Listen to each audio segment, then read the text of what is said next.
নমস্কার, দেখছেন এই সময় লাইভ। দিনের বাছাই করা সেরা 5টি খবর নিয়ে আপনাদের সঙ্গে রয়েছি আমি শুভজিৎ। নেদারল্যান্ড সফরের প্রধানমন্ত্রী নরেন্দ্র মোদীর বিরাট সাফল্য। হাজার বছর পুরনো চোল যুগের দুর্মূল্য তাম্রলিপি ভারতকে ফিরিয়ে দিল তার সরকার। 2012 সাল থেকে নয়াদিল্লি এই রত্নগুলিকে দেশে ফিরিয়ে আনার চেষ্টাও চালাচ্ছিল। দুর্মূল্য রত্নটি ফিরে পাওয়ার পরে এক্স হ্যান্ডেলে পোস্ট করলেন দেশের প্রধানমন্ত্রী। বনগাঁ পেট্রোপোল সীমান্তের কাঁটাতারবিহীন এলাকা পরিদর্শনে গেলেন খাদ্যমন্ত্রী অশোক কীর্তনিয়া। কথা বললেন সেখানকার সাধারণ মানুষজনের সঙ্গেও। দেশের নিরাপত্তার সঙ্গে কোনো রকম আপোষ নয়, স্পষ্ট বক্তব্য খাদ্যমন্ত্রীর। সল্টলেকের দলীয় কার্যালয় থেকে প্রচুর পরিমাণে আধার কার্ড এবং অন্যান্য সরকারি নথি উদ্ধারের ঘটনায় তীব্র চাঞ্চল্য ছড়িয়ে পড়ল গোটা এলাকায়।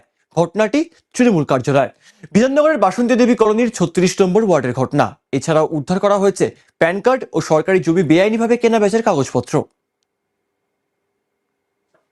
অন্যদিকে ডার্বির আগেই বড় পদক্ষেপ রাজ্য সরকারের। রাজ্যে ক্ষমতার সমীকরণ বদলাতে এই স্টেডিয়াম থেকে সরিয়ে ফেলা হলো পূর্বতন তৃণমূল কংগ্রেস সরকারের দীর্ঘদিনের পরিচিত বিশ্ব বাংলা লোগো। তার পরিবর্তে বসানো হলো অশোক স্তম্ভ। কলকাতার ফুটবল মানেই আবেগ, আর সেই আবেগ যখন ডার্বিকে ঘিরে তৈরি হয় তখন শহরের হাওয়া পর্যন্ত বদলে যায়। মোহনবাগান বনাম ইস্টবেঙ্গল ম্যাচের আগে এবারও তার ব্যতিক্রম হয়নি। যুবভারতী ক্রীড়াঙ্গনে দুই প্রধান দলের মহরণ ঘিরে ইতিমধ্যেই উন্মাদনা চরমে পৌঁছে ম্যাচও শুরু হয়ে গিয়েছে। অন্যান্য খবরের জন্য চোখ রাখুন এই সময় লাইভে।